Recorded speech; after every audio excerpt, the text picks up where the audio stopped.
Everyone, नमस्कार। मैं हूं क्षण कुमार। संध्या कंप्यूटर के यूट्यूब चैनल पे आप सभी का एक बार फिर से स्वागत करता हूं। देखिए फ्रेंड्स, आप सभी को पता है कि अपनी जो सीरीज चल रही है वो चल रही है राजस्थान का इतिहास, और उसके लिए फ्रेंड्स बीएसटीसी एग्ज़ाम 2021 के लिए एक बेहतरीन आपके लिए सीरीज चलवाई जा रही है। जैसा कि आप सभी को पता है कि फ्रेंड्स हमने पहले भी बोला है कि आपका जो भी सिलेबस रहेगा बीएसटीसी और पीटीईटी का, उसका सिलेबस फ्रेंड्स इस चैनल के माध्यम से आपको करवाया जाएगा। तो अभी तक अगर आपने इस चैनल को सब्सक्राइब नहीं किया है तो प्लीज़ पहले इस चैनल को सब्सक्राइब कीजिएगा और साथ ही बेल आइकन को क्लिक कीजिएगा, जिससे फ्रेंड्स क्या होगा कि आने वाली जितनी भी नोटिफिकेशन होगी सबसे पहले आप तक पहुंच पाएगी। तो चलते हैं, अपन वीडियो को शुरू करते हैं। देखिए फ्रेंड्स, आज जो मैं आप सभी के लिए वीडियो लेके आया हूँ वो है मेवाड़ राज्य का इतिहास। फ्रेंड्स ये टॉपिक थोड़ा लेंथी रहेगा, हो सकता है कि मुझे इस टॉपिक को 2-3 पार्ट्स में डिवाइड करना पड़े, बट फ्रेंड्स आप सभी को पता है कि बहुत ही इंपॉर्टेंट टॉपिक है मेवाड़ राज्य का इतिहास। आप सभी को पता है कि बहुत ही सुर्खियों में रहता है, तो इसको अच्छे से पढ़ना फ्रेंड्स बहुत ही ज़रूरी है। अगर मेवाड़ का इतिहास फ्रेंड्स आपने नहीं पढ़ा तो फिर आपने इतिहास में ऐसे समझो कुछ नहीं पढ़ा। तो शुरू करते हैं अपने इस वीडियो को। देखिए फ्रेंड्स, सबसे पहले यहाँ पे लिखा है कि मेवाड़ का गोहिल और सिसोदिया राजवंश। देखिएगा कि मेवाड़ में 2 राजवंश हुए हैं। एक तो फ्रेंड्स कौन सा, गोहिल हुआ है, और एक कौन सा हुआ है, सिसोदिया। यानी कि मेवाड़ राज्य की जो राजवंश है फ्रेंड्स 2 शाखाओं में थे। एक तो आप समझ सकते हो गोहिल और एक आप समझ सकते हो सिसोदिया। हालांकि इन दोनों के बारे में मैं आपको डिटेल में बताऊंगा। एक बार के लिए इतना समझिए कि भाई मेवाड़ में 2 राजवंश हुए हैं फ्रेंड्स। हालांकि खून एक ही है, ऐसा नहीं है कि खून अलग अलग है, बट जो रावल रतन सिंह थे वो फ्रेंड्स गोहिल में थे। उसके बाद में जब राणा हम्मीर ने फ्रेंड्स जब मेवाड़ का उद्धार किया तो उसके बाद में फिर सिसोदिया राजवंश ने नींव डाली। तो यही है। देखिएगा, सबसे पहले यहाँ पे लिखा है कि डॉक्टर भंडारकर ने कुंभलगढ़ प्रशस्ति के आधार पर मेवाड़ के गोहिलों को ब्राह्मण वंशी माना है। यानी कि देखिएगा फ्रेंड्स, ये डॉक्टर भंडारकर जो गोहिल हैं उसको क्या मानते हैं, ब्राह्मण वंशी मानते हैं। तो एक क्वेश्चन यहाँ से आप ये याद रखिएगा कि डॉक्टर भंडारकर के अनुसार जो मेवाड़ के गोहिल हैं वो फ्रेंड्स क्या है, ब्राह्मण वंशी है। उसके बाद में यहाँ पे लिखा है अबुल फजल के अनुसार गोहिल क्या है, ईरान के बादशाह नौशेर खा आदिल की संतान है। ये भी पॉइंट आप याद जरूर रखना। यानी अबुल फजल के अनुसार फ्रेंड्स क्या है कि जो गोहिल हैं वो ईरान के बादशाह नौशेर खा आदिल की संतान है। उसके बाद में फ्रेंड्स कर्नल जेम्स टॉड यहाँ पे क्या कहता है, उसको भी अच्छे से मैंने हालांकि आपको पहले भी वीडियो में बता दिया है कि भाई कर्नल जेम्स टॉड है जो राजपूतों की उत्पत्ति फ्रेंड्स किससे मानता है, विदेशी से मानता है। तो जाहिर सी बात है कि गोहिल की भी वो उत्पत्ति किससे मानेगा, विदेशी से मानेगा। जबकि अपने जो डॉक्टर ओझा हैं, यानी प्रसिद्ध इतिहासकार हैं जो डॉक्टर ओझा हैं, वो फ्रेंड्स गोहिलों को क्या मानते हैं, क्षत्रियों के वंशज मानते थे। जबकि और वे विशुद्ध सूर्यवंशी राजपूत थे। कौन से थे फ्रेंड्स, सूर्यवंशी राजपूत इनको माना जाता था। उसके बाद में फ्रेंड्स आप सभी को पता होना चाहिए कि भाई जो गोहिल वंश हैं उसकी स्थापना 567 ईस्वी में की गई, और किसने की थी, गोहिलादित्य ने की थी। तो ये भी आप याद रखना किसने की थी, गोहिलादित्य। गोहिलादित्य ने किसकी स्थापना की, गोहिल वंश की। यानी कि इसका संस्थापक फ्रेंड्स कौन है, गोहिलादित्य हैं। तो यहाँ से आप ये पॉइंट याद रखना। हालांकि ऐसे आपको एग्ज़ाम में नहीं पूछेगा। एग्ज़ाम में आपको जो याद रखने वाली बातें हैं वो ऊपर वाली हैं कि डॉक्टर भंडारकर क्या मानते हैं, अबुल फजल क्या मानते हैं, कर्नल जेम्स टॉड क्या मानते हैं, डॉक्टर ओझा के अनुसार जो गोहिल हैं वो डॉक्टर ओझा के अनुसार गोहिल की उत्पत्ति किससे हुई है। ऐसे फ्रेंड्स आपसे क्वेश्चन किए जा सकते हैं। आप देखिएगा कि जो मेवाड़ का गोहिल वंश है, जब गोहिलादित्य ने इसकी नींव डाली तभी से ये फिर क्या कहलाया, गोहिल वंश कहलाए, यानी उन्हीं के नाम से फ्रेंड्स इनका नाम क्या पड़ा है, गोहिल वंश पड़ा है। तो आप देखिएगा कि यहाँ पे मैंने एक आपको डायग्राम वाइज समझाने की थोड़ी बहुत कोशिश की है फ्रेंड्स, आई होप आपको अच्छे से समझ में आ जाएगा। देखिएगा कि मेवाड़ में 2 वंशों का शासन रहा है। अभी मैंने पहले बोला कि एक तो कौन सा है, गोहिल वाला है, जो कि 1303 में जब अलाउद्दीन खिलजी ने आक्रमण किया, रतन सिंह ने केसरिया किया और पद्मावती ने फ्रेंड्स जब जौहर किया, तब ये फिर ये जो आपकी गोहिल वंश की जो शाखा है फ्रेंड्स यहाँ से समाप्त हो जाती है। जबकि फिर इनकी शाखा समाप्त होने के बाद 1326 में राणा हम्मीर वापस सिसोदिया वंश की नींव डालता है मेवाड़ के अंदर, इसीलिए इसको मेवाड़ का उद्धारक भी कहा जाता है। और वहाँ से लगा के भूपाल सिंह तक जो मेवाड़ के वंशज हैं वो फ्रेंड्स क्या कहलाए, सिसोदिया वंशज कहलाए।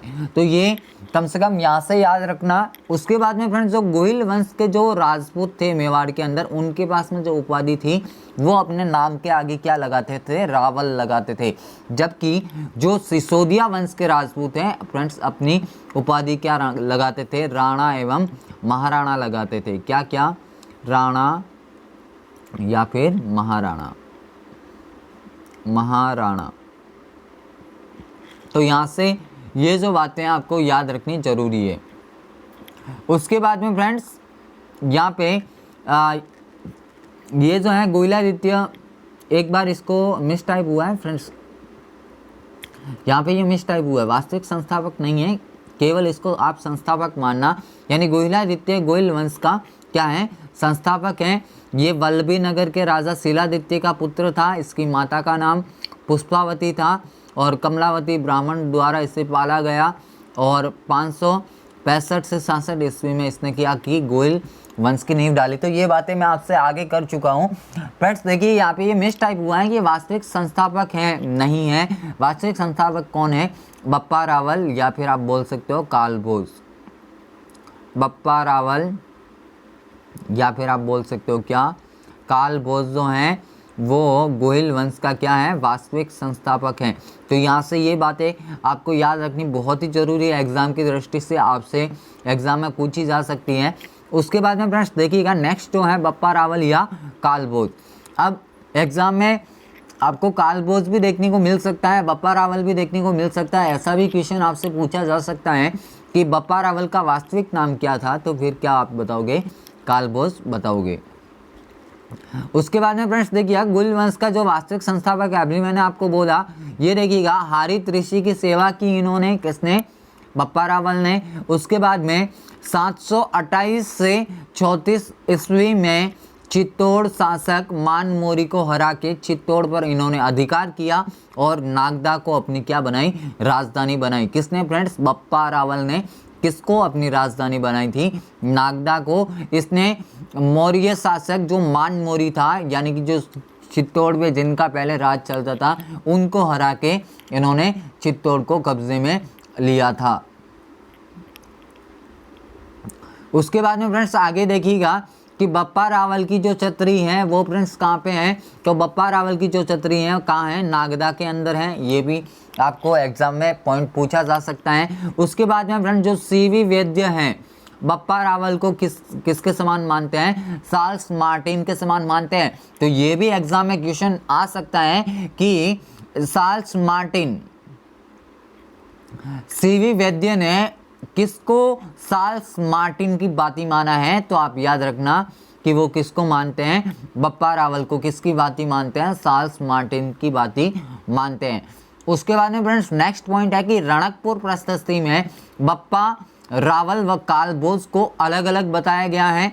यानी कि यहाँ से ये पॉइंट आपको याद रखो तो रख लेना, हालांकि इतिहास है इसलिए पढ़ना पड़ेगा कि फ्रेंड्स जो रणकपुर प्रशस्ति है वो फ्रेंड्स क्या कहती हैं कि भाई बप्पा रावल और कालभोज दोनों अलग अलग व्यक्ति थे। हालांकि आपको इतिहास के अकॉर्डिंग इतना ही याद रखना। हालांकि देखिए ये फैक्ट है इसलिए मैं लेके आया हूँ कि भाई रणकपुर प्रशस्ति में ऐसा उल्लेख मिलता है कि बप्पा रावल भी अलग व्यक्ति था और कालभोज भी अलग व्यक्ति था। बाकी आपको याद रखना है एग्जाम की दृष्टि से कि बप्पा रावल और कालभोज एक ही व्यक्ति थे। उसके बाद में फ्रेंड्स यहाँ पे नेक्स्ट पॉइंट जो लिखा है कि आहड़ शिलालेख में बप्पा रावल को मुकुटमणि के समान माना गया है।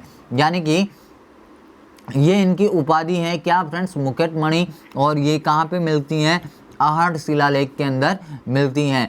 तो यहाँ से आपको ये जो पॉइंट है याद रखने बहुत ही ज़रूरी है, क्योंकि एग्ज़ाम में आपसे ऐसे क्वेश्चन पूछे जाएंगे। तो इसीलिए आपको इस टॉपिक को जो भी बातें इंपॉर्टेंट लगती हैं फ्रेंड्स नोट डाउन कर दीजिएगा। हालांकि कल ये क्लास आनी थी, बाकी किसी कारणवश फ्रेंड्स नहीं आई, आपके जो परेशानी हो उसके लिए फ्रेंड्स हम क्षमा के प्रार्थी है। बट अभी जो है मैं बैक टू बैक आपके लिए 2 वीडियोस लेके आऊँगा, तो जो कल वाला टॉपिक है फ्रेंड्स आज आपका कवर हो जाएगा। उसके बाद में फ्रेंड्स देखिएगा मैंने नोट दे के लिखा है, 1 मिनट, मैंने यहाँ पे नोट दे के लिखा है, क्या लिखा है फ्रेंड्स कि एक लिंगजी मंदिर कहाँ पे है, ये कैलाशपुर उदयपुर में है। ये भी एग्जाम में क्वेश्चन आता है, तो यहाँ से आप ये भी याद रखना कि एक लिंगजी का मंदिर कहाँ पे है, कैलाशपुरी उदयपुर में है। और ये फ्रेंड्स क्या है, मेवाड़ के वास्तविक राजा हैं। यानी कि वास्तविक राजा से मेरा मतलब ये है कि भाई जो मेवाड़ के जो जितने भी शासक हुए हैं वो अपने आप को राजा न मानकर क्या मानते थे, राजा का सेवक मानते थे। यानी कि क्या मानते थे फ्रेंड्स, राजा का सेवक मानते थे। और उनका कहना था कि भाई हमारे जो राजा हैं वो कौन है, एकलिंगजी हैं। और जो इनका जो एकलिंगजी का मंदिर है वो फ्रेंड्स किसने बनाया है, बप्पा रावल ने बनाया है। तो यहाँ से कम ये पॉइंट याद रखना कि एकलिंगजी का मंदिर कहाँ पर है, कैलाशपुरी उदयपुर में है। ये मेवाड़ के वास्तविक राजा हैं। उसके बाद में इनका जो मंदिर है वो किसने बनवाया है, बप्पा रावल ने बनवाया है। उसके बाद में फ्रेंड्स देखिएगा ये जो नेक्स्ट आपको पॉइंट देखने को मिल रहा है कि मेवाड़ के महाराणा युद्ध में जाने से पूर्व एकलिंगजी का आशीर्वाद लेते थे, जिसको फ्रेंड्स क्या बोला जाता है, आशा का मांगना बोला जाता है। तो ये एग्जाम के अंदर क्वेश्चन आता है कि मेवाड़ के महाराणा युद्ध जाने से पूर्व एकलिंगजी का आशीर्वाद लेते थे, तो ये क्या कहलाता था। तो उस टाइम आपको याद रखना है कि ये क्या कहलाता है फ्रेंड्स, आशा का मांगना कहलाता है। या फिर आपसे ऐसा भी क्वेश्चन किया जा सकता है कि मेवाड़ के इतिहास के संदर्भ में आशा का मांगना क्या है। तो ये क्वेश्चन देखिएगा, क्वेश्चन आपसे कैसे भी किए जा सकते हैं। आपको अगर कंसेप्ट क्लियर है तो फ्रेंड्स आपके क्वेश्चन कभी भी गलत नहीं होंगे। इतिहास में अगर आपके फैक्ट क्लियर हैं, इतिहास आपकी क्लियर है, तो फ्रेंड्स आपको भले कैसे भी क्वेश्चन घुमा फिरा के दिया जाए, मेरे ख्याल से क्वेश्चन आपका गलत नहीं होगा।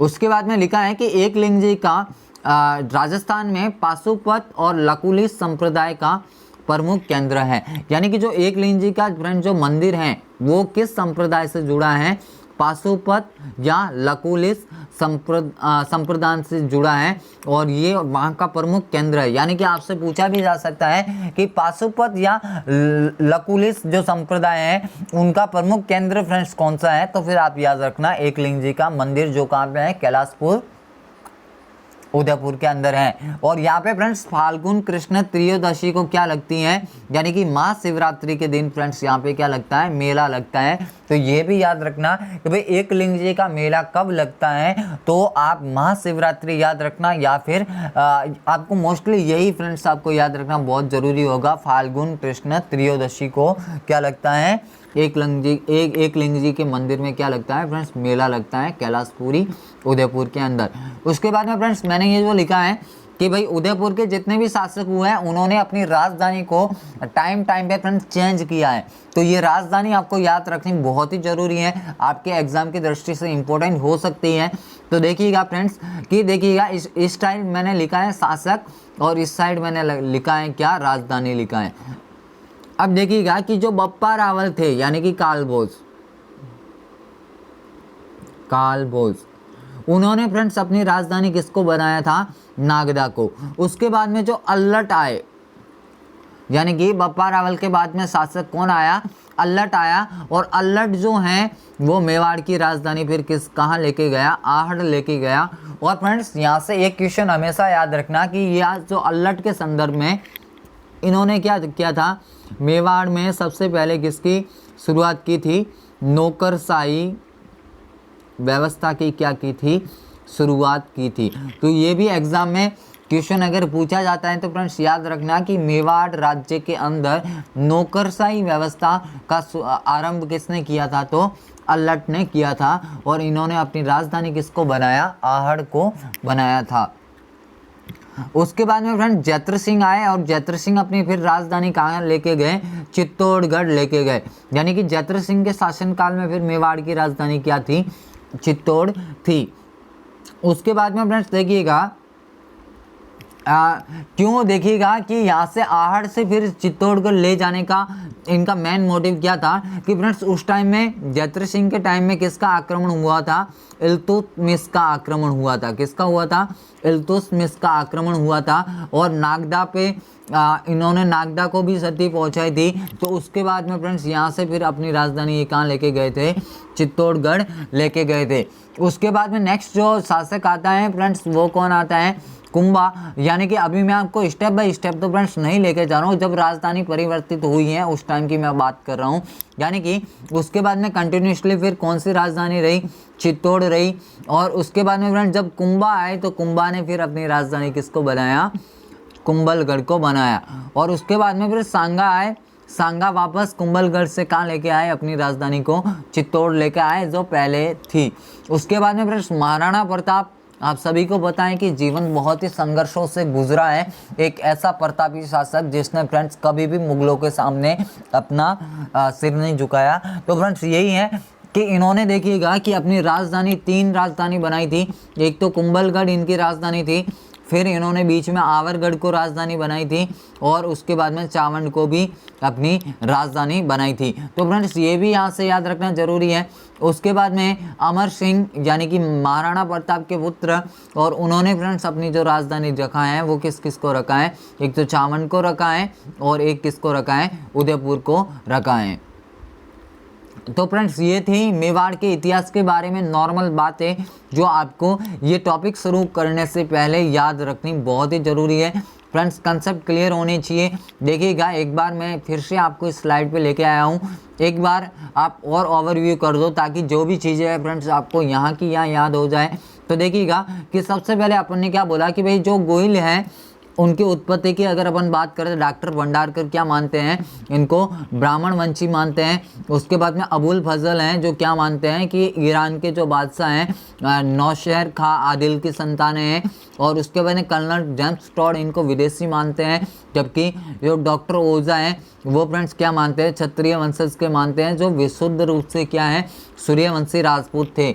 उसके बाद में जो गोहिल हैं, गोइलादित्य ने गोहिल वंश की नींव डाली, कब डाली, 567 ईस्वी में। और ये जो मेवाड़ वंशों का जो शासन है वो 2 भागों में डिवाइड था, एक तो गोहिल शाखा के रूप में और एक सिसोदिया के रूप में।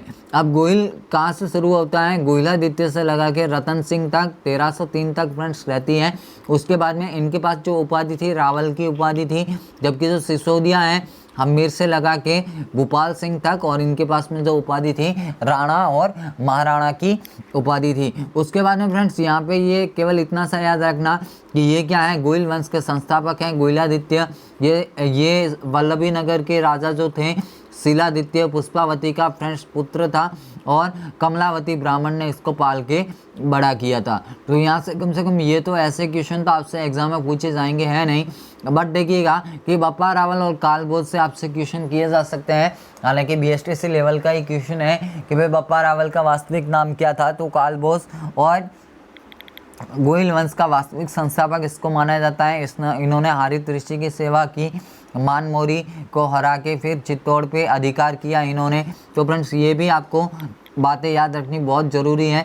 उसके बाद में देखिएगा बप्पा रावल की जो छतरी हैं कहाँ पे हैं, नागदा के अंदर है। CV वैद्य इनको क्या मानते हैं, चार्ल्स मार्टिन मानते हैं। और रणकपुर प्रशस्ति क्या कहती है फ्रेंड्स की बप्पा रावल और कालभोज दोनों अलग अलग व्यक्ति थे। आहड़ शिलालेख में जो बप्पा रावल को बताया गया किसके समान, मुकुटमणि के समान बताया गया है।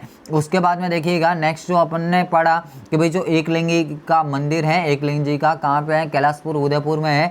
और ये मेवाड़ के वास्तविक राजा हैं और इनका जो मंदिर है बप्पा रावल ने बनवाया। और मेवाड़ के महाराणा फ्रेंड्स युद्ध में जाने से पूर्व एक लिंग से जो इजाज़त लेते थे, आशीर्वाद जो लेते थे, वो फ्रेंड्स क्या माना जाता था, आस्था का मांगना माना जाता था। और ये जो मंदिर है राजस्थान के अंदर पाशुपत और लघुलिश संप्रदाय का प्रमुख केंद्र है। यहाँ पे फ्रेंड्स फाल्गुन कृष्ण त्रयोदशी यानी महाशिवरात्रि के दिन क्या लगता है, एक प्रसिद्ध मेला लगता है। उसके बाद में फ्रेंड्स शासक हैं, राजधानी है, एक बार फिर से और ओवरव्यू कर सकते हो। बप्पा रावल ने किसको बनाई थी, नागदा को। अल्लट ने किसको बनाई थी, आहड़ को। और जत्र सिंह ने चित्तौड़ को बनाई, क्योंकि उस टाइम में इल्तुतमिश का आक्रमण हुआ था, नागदा वगैरह जो है, नागदा को क्षतिग्रस्त कर दिया था, तो ये अपनी राजधानी फिर चित्तौड़ लेके आए। कुंभा ने अपनी राजधानी कुंभलगढ़ को बनाई, सांगा चित्तौड़ लेके आए। और उसके बाद में फ्रेंड्स अपन अगर बात करते हैं कि भाई जो महाराणा प्रताप हैं, उन्होंने फ्रेंड्स अपनी राजधानी किसको बनाया, कुंभलगढ़, आवरगढ़, चावंड को बनाया, अमर सिंह, सावंड और उदयपुर। तो फ्रेंड्स ये वीडियो आपको बहुत ही पसंद आया होगा। देखिएगा, ये जो भी फैक्ट आपको अच्छे लगते हैं अपने नोट्स के अंदर लिख देना। मेरे ख्याल से ये वीडियो आपको बहुत ही पसंद आया होगा फ्रेंड्स। एक बार फिर से अगर अच्छा लगा हो तो फ्रेंड्स इस वीडियो को ज़्यादा से ज़्यादा लाइक कीजिएगा, शेयर कीजिएगा। और चाहते हैं अगर चैनल पे नए हैं तो चैनल को सब्सक्राइब करके बेल आइकन को क्लिक कीजिएगा, जिससे फ्रेंड्स क्या होगा कि आने वाली जितने भी वीडियोस हैं आपको सबसे पहले मिल पाएंगे। तो फ्रेंड्स आज के लिए इतना ही, मिलेंगे कल एक नए वीडियो के साथ। तब तक के लिए जय हिंद, वंदे मातरम, जय भारत।